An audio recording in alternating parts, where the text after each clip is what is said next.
આજે દક્ષિણ ગુજરાતમાં ભારે વરસાદની આગાહી। મોડી રાત્રે રાજ્યના અનેક પંથકમાં વરસાદ વરસ્યો।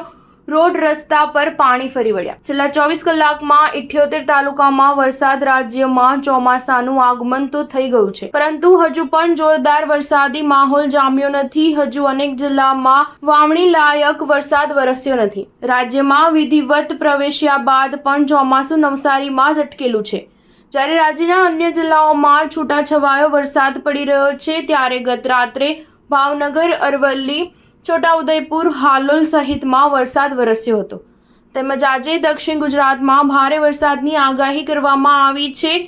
આજે સવારે 6 વાગે પૂરા થતા 24 કલાકમાં રાજ્યના 78 તાલુકામાં વરસાદ વરસ્યો હતો, જેમાં સૌથી વધુ વરસાદ તાપી જિલ્લામાં નોંધાયો હતો। તાપીના કુકરમુંડામાં 3.25 ઇંચ વરસાદ વરસ્યો હતો। હવામાન વિભાગ દ્વારા આગામી 5 દિવસ ગુજરાત રાજ્યના વિવિધ ભાગોમાં સાર્વત્રિક વરસાદની સંભાવના વ્યક્ત કરી છે, જેને પગલે આજે ગુજરાતના દક્ષિણ ભાગમાં તથા સૌરાષ્ટ્રના કેટલાક જિલ્લાઓમાં મેઘગર્જના સાથે ભારે વરસાદની શક્યતાઓ છે।